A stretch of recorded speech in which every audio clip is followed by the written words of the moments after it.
I do not take this current situation in a light manner, a fearful manner, or a vengeful manner. I do not want to be a winner by cheating. I will not play with laws I swore allegiance to. Arizona House Speaker Rusty Bowers reading a journal entry during his testimony before the January 6th committee about Donald Trump's efforts to pressure him to overturn the election results in his state. Bowers is now fighting for his political life, facing a primary challenge where Donald Trump has gone all in for his opponent. I sat down with Bowers at his home in Mesa this week. We began by discussing the reaction back home to his dramatic testimony before the January 6th committee. Your testimony was intense. It was obviously heartfelt. What was the reaction back home? Many individuals would come up and thank me and say that it made him proud to be an Arizonan. What was some of the blowback you got? Oh, just that I was a traitor. The price of treason is hanging and stuff like that. But the price of treason is hanging. Most of what I received was just thanks. I've had people walk up and say, you know, just cold turkey. And I'm ashamed of you. So let's go back to what Trump actually wanted you to do after the election of 2020 and Rudy Giuliani. I mean, they basically wanted you to overturn the results in Arizona. I that mean, would be the result of what they asked, yes. Yeah. And then they said, well, we've heard that there's an arcane law in Arizona that would allow us to, allow you, if you had sufficient cause that you could, I don't even remember them saying that, but would allow you to throw out the Biden electors and put in Trump's electors. And I said, I've never heard of, that's a new one to me. I have never heard of that one. Well, did you ever consider going along with it? Did you ever?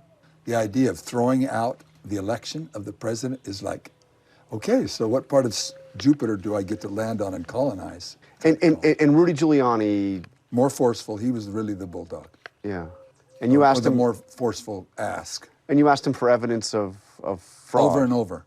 And he said, yes, yes, and never gave us anything. No names, no data, nothing. So to this day, you've never seen any evidence that there was fraud? I saw what they claimed. So in other words... And so I got nothing. So I got no names, no proof, ever. Has the Justice Department reached out to you? No.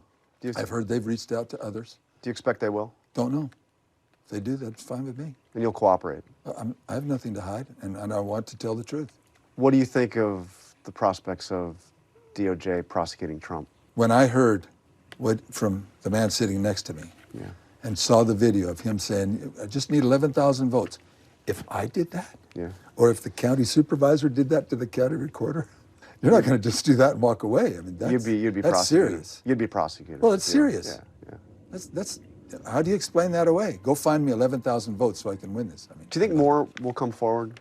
More Republicans who know what was going on will come forward? I hope so. I hope so. I mean, there's been a suggestion that the dam is breaking. I think Liz Cheney suggested that. Do you think that's happening? Do you see any signs of that? I think there's a lot of us that when the dam breaks, how far will that go? Martin Luther said, I think it was attributed to him, that the drunken sailor will, after falling from one side of the mule, upon remounting, fall from the other side. Right. So I just want folks to sober up and ride. So Donald Trump was just out here in Arizona. Yeah.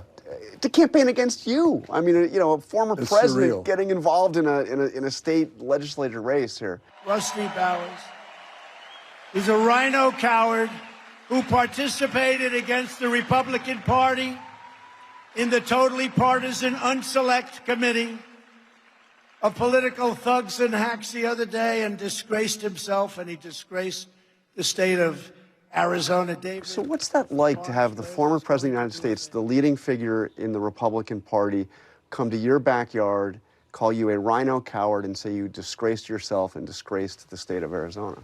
I have thought at times, someone born how he was and raised how he was, he has no idea what a hard life is and what people have to go through in the real world. He has no idea what courage is. How do you explain the hold that he has, though, on Republicans, including a lot of Republican leaders right here in Arizona?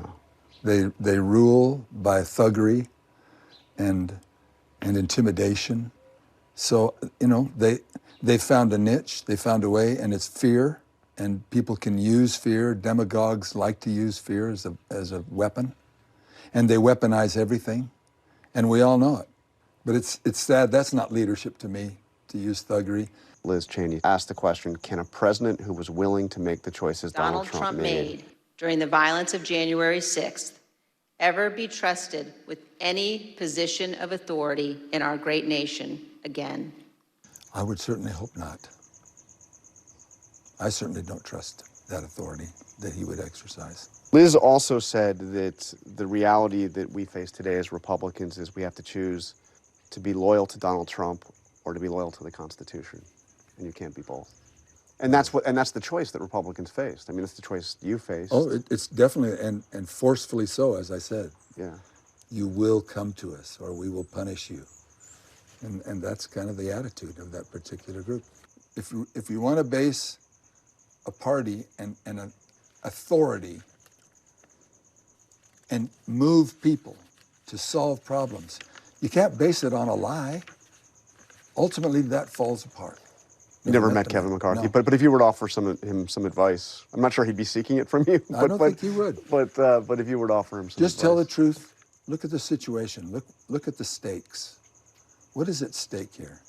You have to have quality, moral character, and a moral compass. And in the absence of that, then the whole country is at risk. So just to clarify, you're not supporting Trump again. I'm not. My vote will never tarnish his name on a ballot. You're never again going to vote for Donald Trump.